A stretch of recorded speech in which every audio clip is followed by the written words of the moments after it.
نماز کے جس رکن کو ادا کرنے کی طاقت ہو وہ ادا کرنا واجب ہے. مثلا آپ قیام کر سکتے ہیں لیکن رکوع نہیں کر سکتے تو قیام کر لیجئے. آپ قیام نہیں کر سکتے لیکن رکوع کر سکتے ہیں تو رکوع کر لیجئے. آپ قیام اور رکوع کر سکتے ہیں, سجدے میں نہیں جا سکتے تو قیام اور رکوع تو پراپر کیجئے. سجدے کے لیے آپ کرسی پہ بیٹھ کے اشاروں سے نماز پڑھ لیجئے. اسی طرح بعض اوقات قیام نہیں ہوتا, جیسے رمضان میں قیام ہوتا ہے نا, قیام اللیل, تو آپ کیا کرتے ہیں, کچھ دیر کھڑے رہتے ہیں پھر بیٹھ جاتے ہیں. لیکن رکوع اور سجدہ آپ کر سکتے ہیں تو رکوع اور سجدہ کرتے جائیں, یہ نہیں کہ ایک دفعہ بیٹھے تو ہر چیز بیٹھ کے کر رہے ہیں. تو یہ یاد رکھیے کہ نماز کا جتنا رکن آپ ادا کر سکتے ہیں, اگر سارا وقت کھڑے نہیں ہو سکتے, آدھا بھی ہو سکتا ہے تو آدھا کھڑے ہو جائیں پھر بیٹھ جائیں. لیکن جب رکوع کا ٹائم ہے تو کھڑے ہو جائیں پھر رکوع کر لیں. بیٹھ کر رکوع اور سجدہ کرنے کا طریقہ ابن عمر سے مروی ہے, وہ کہتے ہیں رسول اللہ صلی اللہ علیہ وسلم اپنے ایک بیمار ساتھی کی عیادت کے لیے نکلے, میں بھی آپ کے ساتھ تھا. جب اس کے پاس پہنچے تو کیا دیکھتے کہ وہ ایک لکڑی پر نماز پڑھ رہا ہے اور سجدہ کرتے وقت اپنی پیشانی اس پر ٹیکتا ہے. آپ صلی اللہ علیہ وسلم نے اس کی طرف اشارہ کیا تو اس نے لکڑی کو پھینک دیا اور اس نے تکیہ پکڑ لیا. تو رسول اللہ صلی اللہ علیہ وسلم نے فرمایا اس کو بھی ہٹا دو, یعنی تکیے کو. اگر تم استطاعت رکھتے تو زمین پہ سجدہ کرو, نہیں رکھتے تو اشارے سے پڑھو اور اپنے سجدوں کو اپنے رکوع سے زیادہ جھکاؤ. یعنی تکیے, تختے, کسی چیز پہ پڑھنے کی ضرورت نہیں, ٹیبل پہ کسی بھی چیز پہ سر رکھنے کی ضرورت نہیں. اور یہ حدیث یاد رکھیے. عبدالعزیز بن باز کہتے ہیں کہ زمین یا کرسی پر بیٹھ کر نماز ادا کرنے کے لیے واجب ہے کہ وہ سجدہ کرتے وقت اپنے رکوع سے زیادہ جھکے, بس یہ یاد رکھیے. لیکن سجدے کی حالت میں اس کے لیے واجب ہے کہ اگر استطاعت ہو تو زمین پر ہاتھ رکھے اور رکوع میں دونوں گھٹنوں پر, یعنی جیسے نیچے بیٹھ کے کوئی پڑھ رہا ہے تو رکوع کے وقت کیا کرے, گھٹنوں پر ہاتھ رکھ لے, اور سجدے کے وقت کیا کرے, زمین پر ہاتھ رکھ لے. لیکن کوئی لکڑی اور بینچ اور یہ کچھ بھی رکھنے کی ضرورت نہیں. اگر زمین تک نہیں جاتا تو جہاں تک ہاتھ انگلیاں لگتی ہیں تو اتنی لگا لے تاکہ رکوع اور سجدے میں اشارے میں فرق ہو. لیکن اگر استطاعت نہ ہو تو اپنے ہاتھ گھٹنوں پر ہی رکھے, جیسا کہ نبی صلی اللہ علیہ وسلم سے ثابت ہے کہ مجھے 7 ہڈیوں پر سجدہ کرنے کا حکم دیا گیا ہے. پیشانی, اور آپ نے ناک کی طرف اشارہ کیا, دونوں ہاتھ, دونوں گھٹنے اور پاؤں کی انگلیاں. اور جو شخص ایسا کرنے سے عاجز ہو اور کرسی پر بیٹھ کر نماز ادا کرے تو اس میں کوئی حرج نہیں. یعنی زمین پہ نہیں بیٹھ سکتا تو کیا کرے, کرسی میں بیٹھ جائے. فاتقوا اللہ ما استطعتم, نبی صلی اللہ علیہ وسلم نے فرمایا اذا امرتکم بامر فاتوا منہ ما استطعتم, جب میں تمہیں کسی چیز کا حکم دوں تو تم اپنی استطاعت کے مطابق اس پر عمل کرو. رکوع اور سجود میں کمر جھکانے کا طریقہ. اگر کوئی شخص کمر جھکا نہیں سکتا, بعض لوگوں کی بیک کی سرجری ہوتی ہے, جھکا ہی نہیں سکتے, تو وہ سر جھکا لے, گردن ہی جھکا لے. اور اگر اس کی کمان کی طرح پہلے سے ہی دوہری ہو تو ایسا لگتا ہے کہ رکوع کی حالت میں ہے, تو جب وہ رکوع کا ارادہ کرے تو تھوڑا اور جھکے. بعض لوگوں کا کب نکل جاتا ہے نا, کبڑا جیسے ہوتا ہے, اس کی کمر پہلے ہی ایسے ہے, تو وہ کیا کرے, تھوڑا سا اور سر جھکا لے. پھر سجدے کی حالت میں جتنا اس کے لیے ممکن ہو اپنے چہرے کو زمین کی طرف اور زیادہ قریب کرے, جتنا ممکن ہو نیچے تک جائے سجدے میں. یاد رکھیے کرسی پر بھی بیٹھے ہوئے جتنا آپ جھک سکیں جھکتے جائیں. اب صف میں کرسی رکھنے کا طریقہ.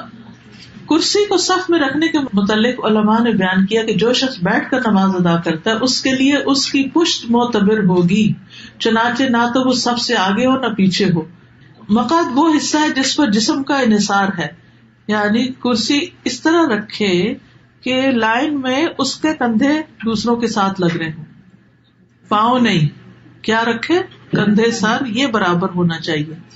اس لیے اگر نمازی ابتدا سے اختتام تک کرسی پر بیٹھ کر نماز ادا کرے گا, یعنی اول سے آخر بیٹھا ہی ہے, جیسے بہت سے بزرگ ہوتے ہیں نا, وہ کھڑے ہی نہیں ہوتے, بیٹھا ہی بیٹھا ہے, تو وہ اپنے بیٹھنے والی جگہ کو صف کے برابر کر دے گا, یعنی یہ جگہ صف کے برابر ہو جائے گی, اور پاؤں کہاں ہوں گے, آگے نکلے ہوئے ہوں گے.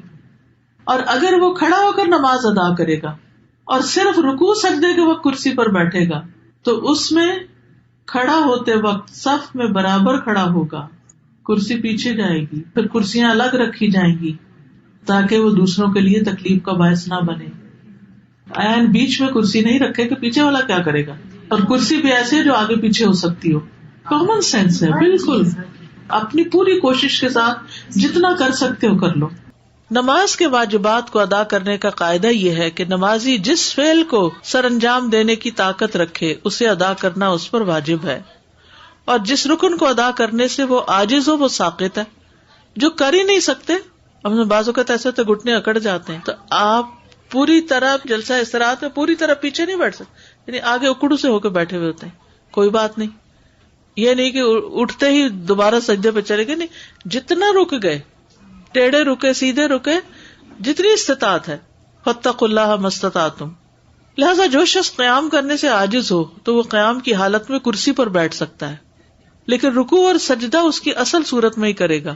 جیسے قیام سے عاجز ہے کوئی، جیسے لمبی نماز میں مثلاً، تو قیام میں کرسی پہ بیٹھ جائے، لیکن رکوع اور سجدہ اصل صورت میں کرے، یعنی پھر اٹھ کے آرام سے رکوع بھی کرے، سجدے میں بھی جائے۔ اگر وہ قیام میں کھڑا ہو کر نماز ادا کرنے کی استطاعت رکھتا ہے اور اس کے لیے رکوع اور سجدہ کرنا مشکل ہے تو وہ کھڑے ہو کر نماز پڑھے گا اور رکوع اور سجدے کے وقت کرسی پر بیٹھ جائے گا اور اپنے سجدوں میں اپنے رکوع سے زیادہ جھکے گا۔ یہ نوٹ کر لیجیے، کس طرح کرسی پہ پڑھے گا؟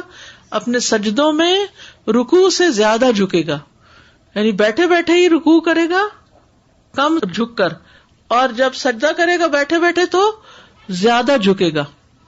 قیام سے معذور شخص پر سجدہ اور رکوع کرنا لازم ہے۔ اگر وہ عذر کی وجہ سے قیام ترک کرے تو اس وجہ سے اس کے لیے اپنے سجدوں اور اپنے رکوع کے لیے کرسی پر بیٹھے رہنا جائز نہیں، وہ تو اٹھے اور کرے، جسے پہلے میں نے عرض کیا۔ علقمہ بن وقاص سے روایت ہے، انہوں نے کہا، میں نے عائشہ رضی اللہ تعالی عنہا سے پوچھا، جب رسول اللہ صلی اللہ علیہ وسلم بیٹھ کر 2 رکعتیں پڑھتے تو کیا کرتے تھے؟ جب بیٹھ کے نماز پڑھتے تھے تو کیا کرتے تھے؟ انہوں نے جواب دیا، آپ ان میں قرات کرتے رہتے، جب رکوع کرنے کا ارادہ کرتے تو کھڑے ہو جاتے، پھر رکوع کرتے تھے، یعنی قیام میں بیٹھ جاتے لیکن رکوع کے وقت پھر کھڑے ہو جاتے۔ سمجھ آ گئی بات؟ اوکے۔ سجدہ اور رکوع سے معذور شخص پر قیام کرنا لازم ہے، یعنی اگر کوئی شخص کھڑا تو ہو سکتا ہے لیکن رکوع اور سجدے میں نہیں جا پاتا تو کم از کم قیام ضرور کرے۔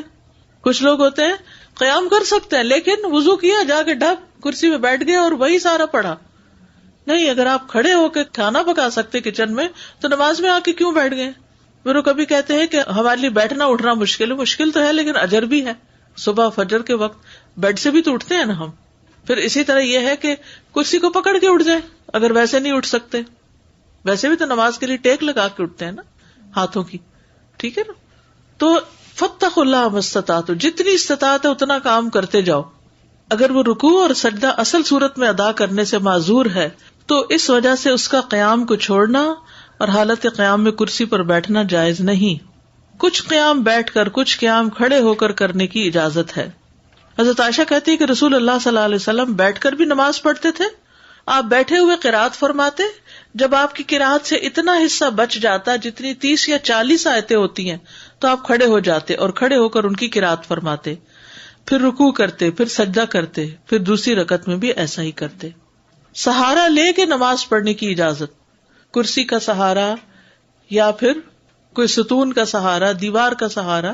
رسول اللہ صلی اللہ علیہ وسلم جب بڑی عمر کے ہو گئے اور جسم کچھ بھاری ہو گیا تو اپنی جائے نماز کے پاس آپ نے ایک ستون بنا لیا، آپ اس کا سہارا لے کر نماز پڑھتے تھے۔ جو قیام نہ کر سکے وہ بیٹھ کر نماز پڑھ لے، جو قیام نہ کر سکے وہ بیٹھ کے نماز پڑھ لے۔ حضرت عائشہ سے روایت ہے کہ کچھ لوگ نبی صلی اللہ علیہ وسلم کی آپ کے ایک مرض کے دوران عیادت کرنے آئے، آپ نے انہیں بیٹھ کر نماز پڑھائی۔ شوکانی کہتے ہیں کہ اگر کوئی شخص کسی عذر کی بنا پر قیام کی استطاعت نہ رکھے تو بیٹھ کر نماز ادا کر لے، اور جو شخص عذر کی بنا پر بیٹھنے سے بھی قاصر ہو وہ پہلو کے بل لیٹ کر نماز ادا کر لے۔ اگر ٹیک لگا کے کر سکتا تو ٹیک لگا کے کر لے۔ کچھ ایسے معذور ہو جاتے ہیں نا کہ جو بیٹھ نہیں پاتے، بزرگ ہوتے ہیں، تو ان کو ٹیک لگوا دے۔ عمران بن حسین رضی اللہ عنہ کہتے ہیں کہ مجھے بواسیر کا مرض تھا، پائلز تھے، تو میں نے نبی صلی اللہ علیہ وسلم سے نماز کے بارے میں دریافت کیا۔